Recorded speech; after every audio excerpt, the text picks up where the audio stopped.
bien sûr avec quelques citoyens de Paraguay la signification de la Cour constitutionnelle. Que veut bien dire la Cour constitutionnelle? Nous avons posé la question à quelques citoyens de la ville de Paraguay. Suivez. Bon, la Cour constitutionnelle, c'est gens se former en une famille, en une assemblée. La Cour constitutionnelle, son rôle est de faire et de former les gens et de faire notre ville ou bien notre pays. Au Bénin, notre président a été formé par une Cour constitutionnelle. La Cour constitutionnelle, selon moi, est un organe régulateur du fonctionnement des institutions et de l'activité des pouvoirs publics. La Cour constitutionnelle examine 21 recours ce jeudi. Bon, tout d'abord, la Cour constitutionnelle, c'est un groupe de mots. Alors, nous avons la Cour à part, qui veut dire un espace créé. Et la Constitution veut dire ce qu'on a établi légalement, ce qu'on a pu établir à travers des instruments, des caractères et ce qu'on a pu mettre en place. Alors, si nous mettons ces deux mots ensemble, nous allons dire la Cour constitutionnelle, c'est que c'est une cour qui est suivie par un adjectif constitutionnel. Et cela veut dire que c'est un espace ou un endroit créé pour des situations légales. Donc, et ceci est favorable aujourd'hui par l'État. C'est l'État qui met en place la Cour constitutionnelle pour établir des règlements, des lois qui conforment à la justice. Et voilà, Ulrich Sabalo, bonjour. Bonjour René, bonjour à tous. La Cour constitutionnelle vue par les Paraguayens, est-ce qu'ils ont raison? On va découvrir cela avec vous. D'entrée, on s'intéresse à la Cour constitutionnelle, ça on l'a dit. Que savoir de cette juridiction?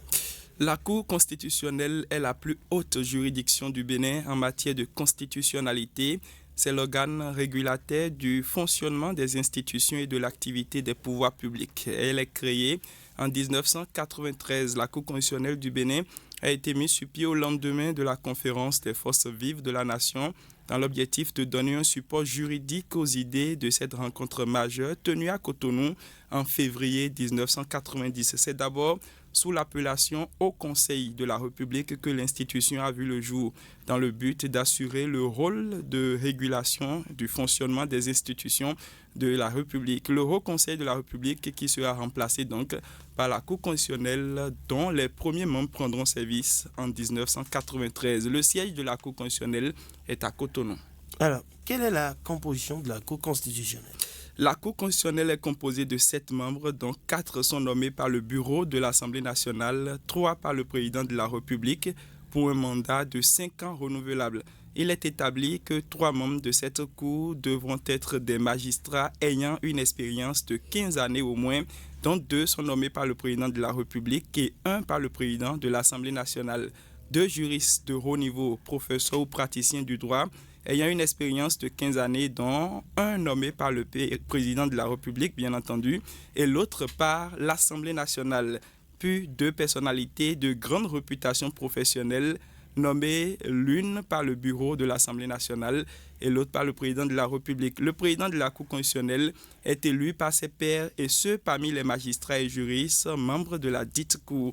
De sa création à cette date, la Cour constitutionnelle du Bénin a connu 6 différents présidents, dont 2 femmes.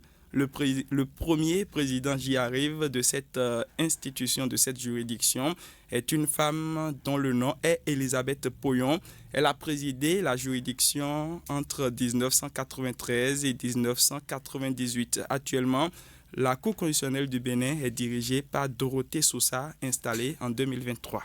Voilà, et puis qui peut saisir la haute juridiction? La saisine de la Cour constitutionnelle est ouverte à tout citoyen pour les lois, les tests réglementaires, les actes administratifs et la violation des droits fondamentaux de la personne humaine ainsi que des libertés publiques.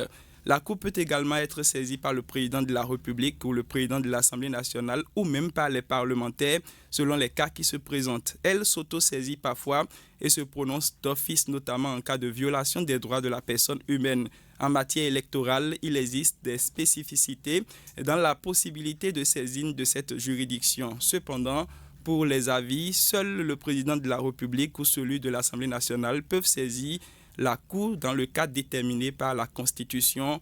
Aucun citoyen ne peut saisir la Cour pour un avis. Merci à vous, Louis Chabalo. On en sait désormais un peu plus sur la Cour